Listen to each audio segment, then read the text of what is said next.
If we don't develop the heart, the future is Nazi Germany. Wars. Lots of power, lots of brain, no heart. If good-hearted people stop making money, what will happen to the world? To carry that consciousness, that awareness of godly presence, which is meditation, who wants to bring it at meeting level? If I'm content where I am spiritually and what my purpose in life is, how do I balance shooting off as an entrepreneur and doing so much and also, that being content with what you have? I don't know if I'm clear in my question. You're very clear with your question. The confusion, I'll tell you where the confusion is. You're identifying the contentment with the profession achievement and spiritual achievement to some extent. Contentment belongs to heart level. Spirituality belongs, though we use the heart, to another dimension. So we cannot compare. It's like I have fulfilled my hunger. Right? It is one level of dimension. But having quenched my thirst or satisfied my hunger, does it satisfy me emotionally? So contentment belongs to various dimensions. Right? Now, let me put it this way. Some people say mind is your enemy. Some people say ego also is your enemy. But none of these are enemies. Knife is your enemy. It depends how you use it. Right? Mind, when used properly, it's your biggest friend, your best friend.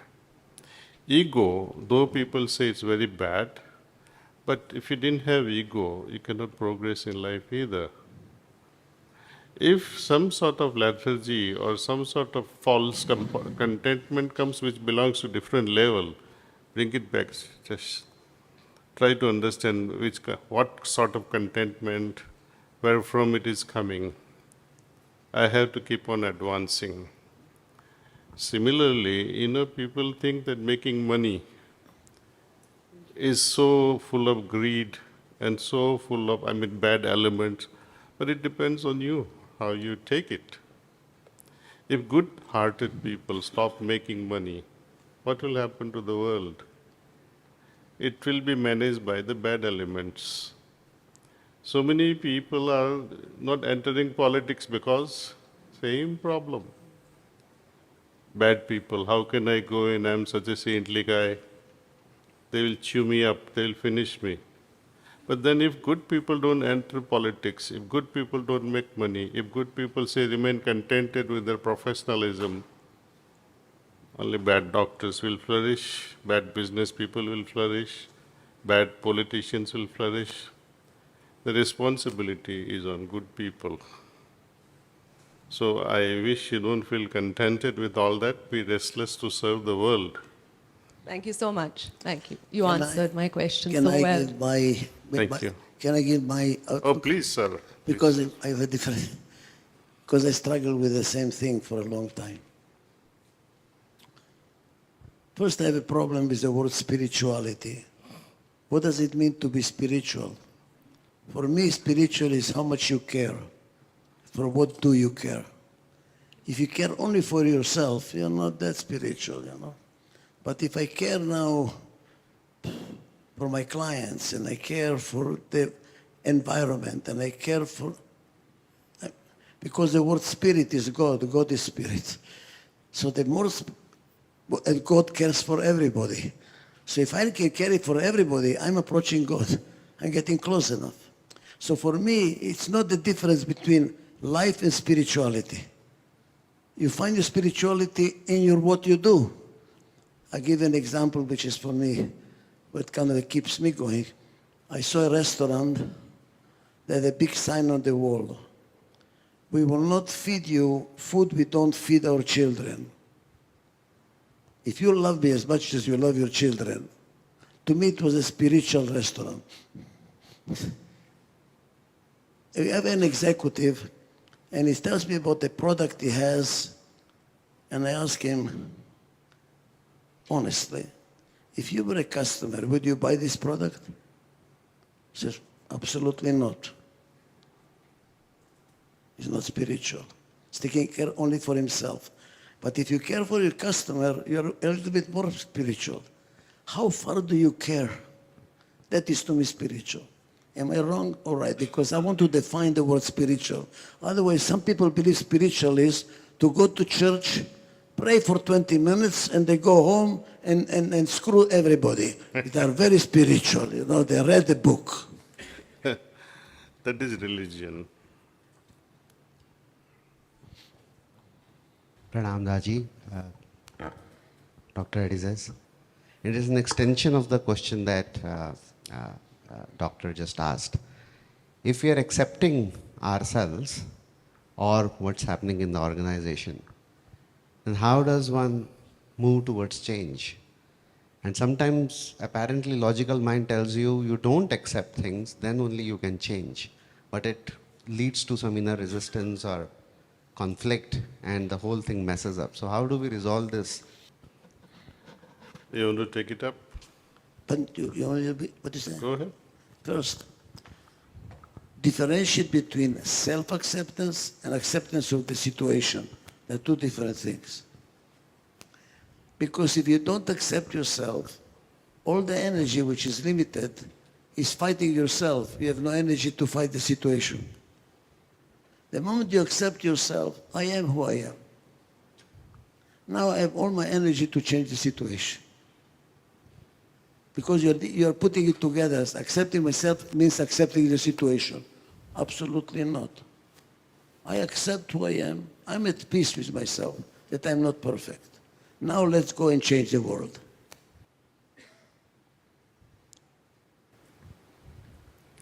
Acceptance and contentment, they exist on similar plane. I answer with the belief that you have really accepted the situation and there is no room for a change. But is it really, have you really accepted yourself? Or the situation, or the story of contentment? If you have really truly accepted the situation or you're the way you are, in a real authentic sense, then there is no need to change.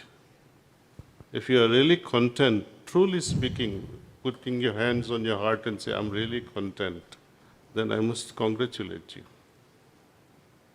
So we have to really analyze ourselves and say, am I accepting situation or myself as I am? Or am I shortchanging myself?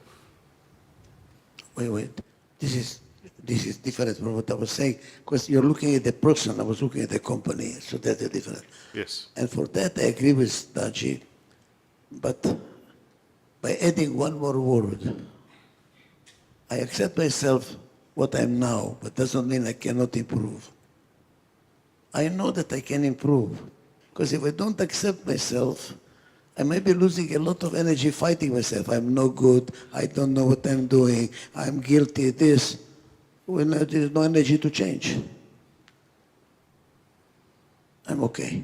Now, what do we do to improve? And that really is the expansion of consciousness that we talk about. Next question. Yep. Namaste, Daaji. Namaste, Dr. Adizes. I am Anokhi, and yes, I am a Heartfulness yoga trainer since two to 3 years. And I have my own yoga classes in Europe, where I teach yoga to 10 to 15 students in every class. Sometimes there's a lot of fear, self-doubt, a lot of resistance when I'm conducting my yoga events. How do I keep myself away from these doubts and keep going and keep establishing my yoga business all throughout Europe? Now, as far as fear and other things are concerned, they will always be there, as long as you have the expectations, right? So, and it's not that one should not have expectations, because, in Gita they say, Lord Krishna, karmanya adhikaraste ma phaleshu kadachanam, right? You have a right upon your action, but not thereof the fruits.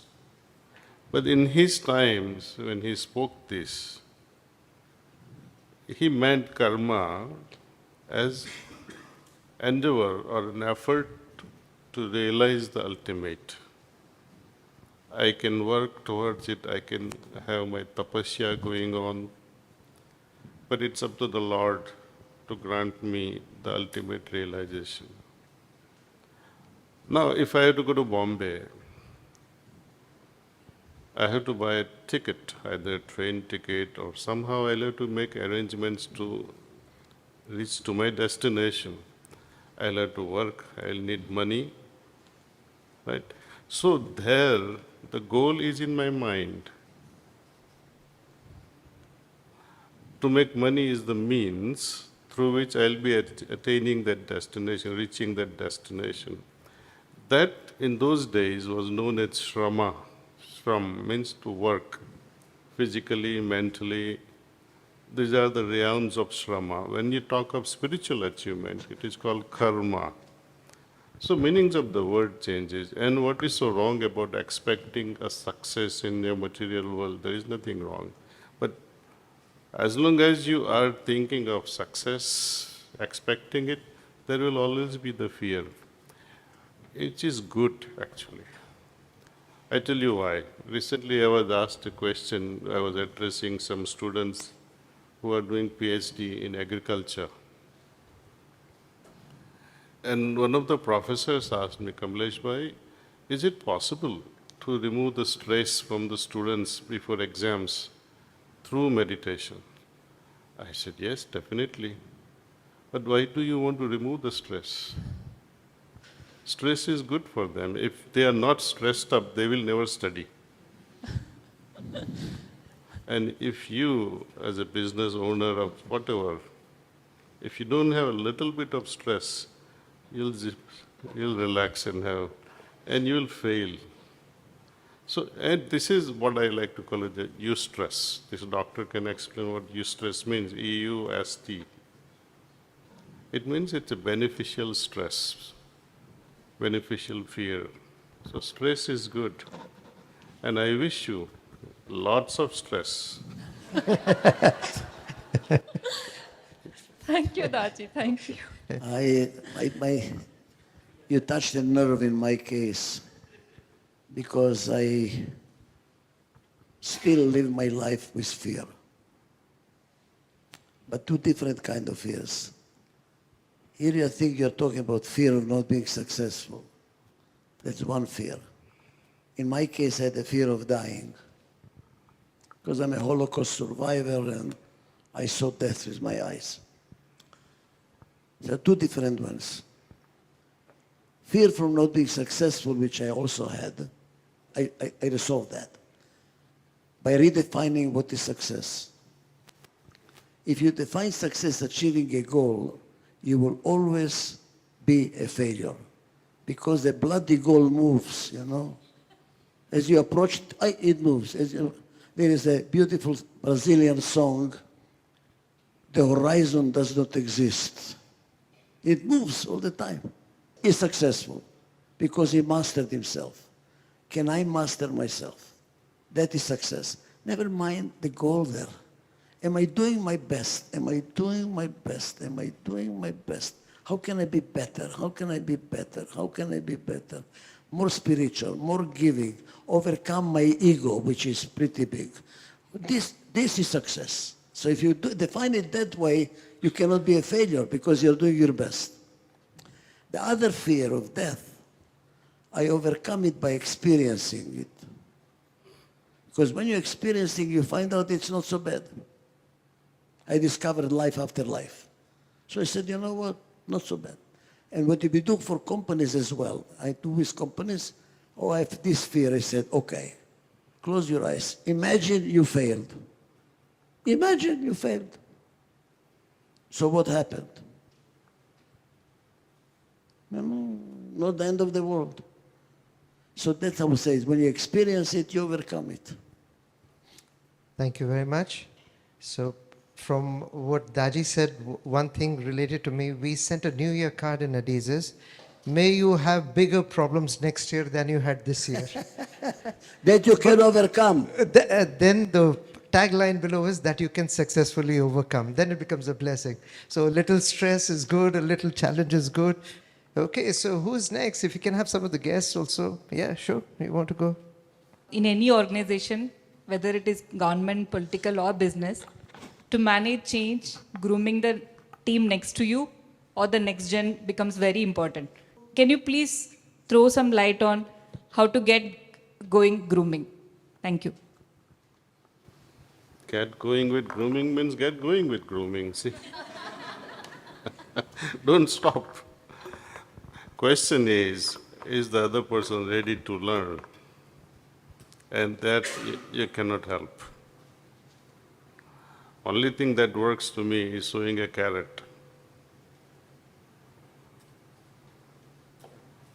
This is in brief.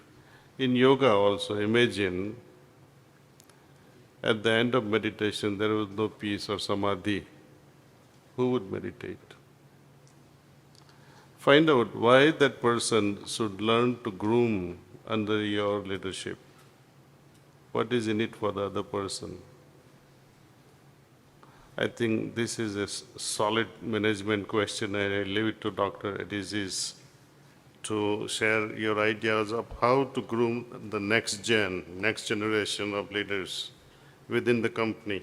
How to groom? Groom means prepare them to take over your position. Oh. Usually people say they should take over when they are ready. And I say, in order to be ready, they have to take over. Because they have to experience it. You cannot be ready reading books. You have to do it. So what I will say is the following. Let them start doing, but never make them do this way. Sales president. What do you know about production? Those never deliver on time. What do you know about money? They never have money. No. You prepare them this way. Let him start at the bottom. Really at the bottom. To work the machines. To sweat the machines like a worker. To understand what the workers go through. Then move him to be in sales. Oh my God, it's so difficult to sell. Then move him to finance. Oh my God, there's the finance. Go like this. By the time they come to the top, they experienced everything and they understand everything. Number one. Number two, I would not let my children, I did my mistake. To bring your own children to take over right away. Because in my experience, maybe it's not your experience, your different culture, children want to shine. They want to show that they're capable. When they're under you, they're in your shadow. And then they start really feeling, I recommend to my clients, send your children to work somewhere else first. Let them shine there. Then when they feel, I can do it, you know, now you bring them and make them go. Make them work, not observe, work. Prove yourself in every level. And if you're not capable of proving yourself, better be an owner, let somebody else manage. Who's next?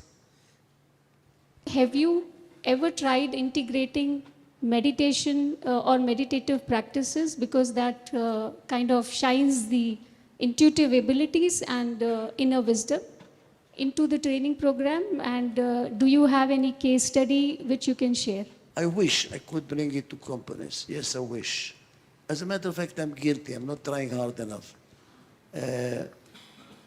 In my opinion, before we start a meeting, we do calm down. I tell everybody, be on time, and maybe we go around the room and everybody has to say, how do you feel about the meeting we are going to have? Why? Because usually in the hectic world we live in, the body comes to the meeting, but the mind is somewhere else still.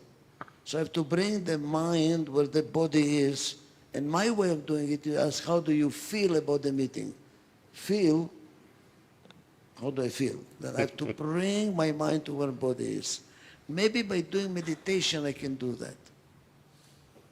So maybe the India office of Adizes can lead the way because we do it. And I think it's working. It's easier for you. I'll tell you why. Tell you why.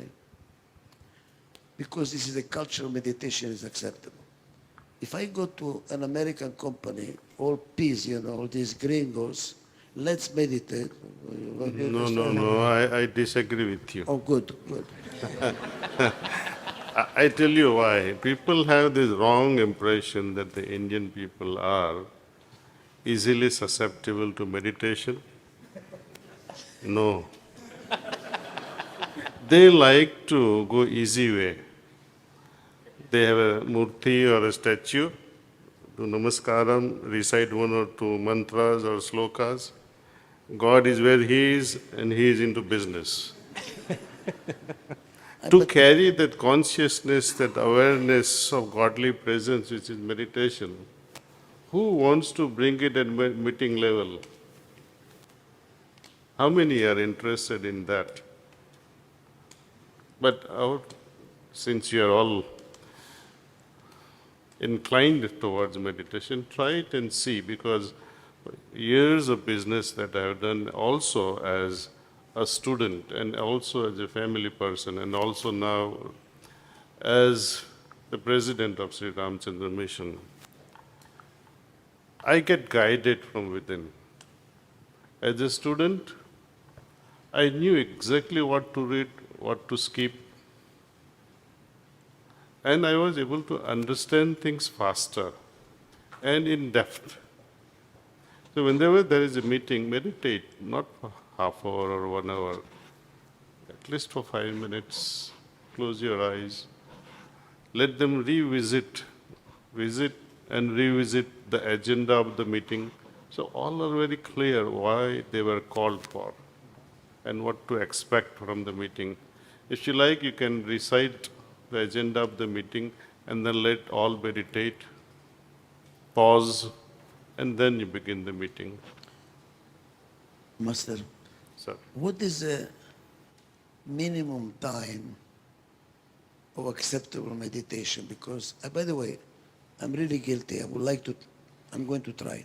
But if I know, I'm thinking myself, go to the American company, they're all in a P mode, everybody is there watching their iPhone, everybody. Let's do a half an hour meditation. I'm out. What is the minimum that is acceptable? Well, try 5 minutes to start with. 5 minutes. That I can do. For the meeting. No, that I can do. But I have to insist that they all come on time. Because, we start, somebody arrives. It's okay. They will miss out, and then you will understand that, look, those who are already present and those who underwent these 5 minutes of introspection, they were better off at responding and understanding the meeting. To the others, it will look too foreign, and they will look so foolish. How do I develop self-discipline to do it every day? Because I have so many things to do. My head is rushing so much. I skip too many times. And the evening, I'm so tired now to do cleaning. You go to sleep. I go to sleep. It's okay. I really would love to develop that self-discipline, which I don't have in anything. You can see I have no discipline in anything. What do you do? How do you develop self-discipline? You got to love it first. Loving. You got to love it. Now it's a catch-22 situation, you see. To me, more than a practice, what is most important is the attitude one develops towards the practice. Even if you do it 5 minutes, it doesn't really matter. But that longing, that restlessness, that craving that one must have in the heart, that's what matters. Revisit your romantic days of teenage times. You dated your friend and you're waiting at the theater, and if you were a boy, you would reach there 1 hour before the girl would come there.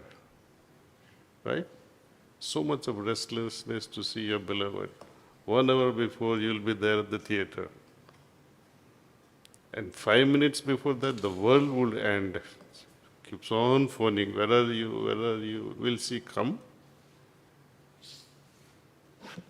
And then settles down, say. Restlessness. And when you have tremendous restlessness and you close your eyes, you'll be transported to the highest level of condition in less than 2 minutes. Then you won't have to meditate for 1 hour. So, to me, how you spend rest of your day, your 23 hours, that will decide your 1 hour of practice, the quality of practice, the attitude. So quality more than quantity. I want to say something that has been impressed with you, Daaджи. I've been watching you all the time. You are so, what works? All your recommendations are not dogmatic. Has to be half an hour because the book says half an hour. You said, start with 5 minutes. Mutual trust, respect, and love. Start with mutual trust and respect. You're very what works in the right direction. And I think if you can follow that, that's a great instruction. Because some people are A's, you know. They follow the manual although they're going against the wall. What works in the right direction? Because some of us, what works in the wrong direction. No. What works in the right direction. Flexibility. So I thank you. Thank you. Something to learn. So, yeah, sure. Rahul? So why is that we are seeing so many Indians rising up the corporate leadership ladder globally? Is it coincidental or can there be anything contextual also? I have a problem with understanding. He Maybe says because I don't hear very well. why so many Indians are What? why so many Indians are leading in the corporate world all across the globe. For the same reason why so many women are leading now many corporations. And the common denominator is I.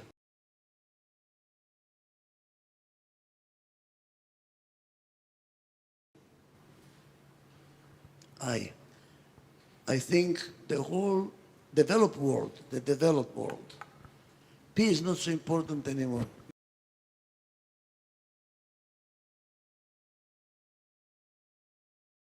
Because we have so much abundance.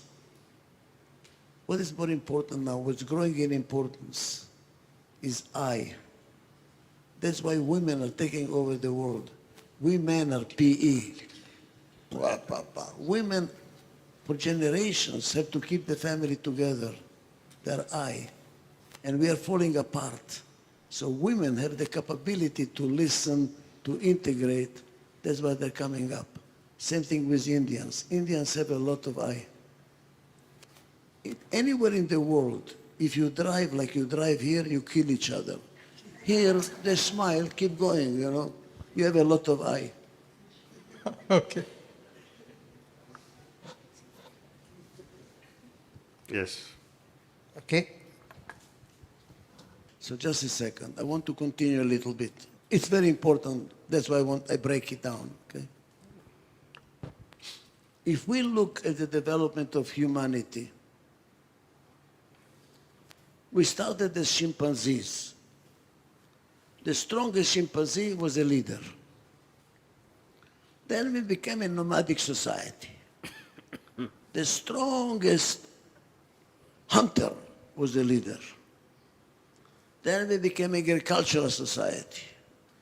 The one with the most cows and the most sheep or whatever was the leader. What is the common denominator? Muscle, power, dominance. Yes? Then came the Industrial Revolution. What came into the play? The brain. Now you have to plan and to budget and to hire and to fire and supply chain. Industrial society is power and brain. Now we live in a post-industrial society. Power is not so important, muscles. Let the Chinese do the work, let the Indians do the work, Brain. The biggest company, transportation company in America, does not have one car, no muscle. Computer information, what is it called? Uber. The biggest hotel in the world does not have one hotel. Airbnb. What do they have? Computer information. All brain. Israel. 63% of Israel desert. No oil, no nothing. Desert. What do they have? Brain. The brain is on its way out, my friends. Artificial intelligence, quantum computers. So what is the future? My dear friend, heart. If we don't develop, listen to me, I'm really kind of emotional about it. That's why I'm here. If we don't develop the heart, the future is Nazi Germany. Worse. Lots of power, lots of brain, no heart. Now with nuclear bombs and no heart, we are cooked unless we develop the heart. That's why heartfulness has a role, my friends. I see too many Indians, I don't see enough Westerners. I want to see more Westerners. I want to see more people here, leaders of the world coming here. We don't have much time lost. We have to develop the heart as fast as possible or we are cooked. And what is heart?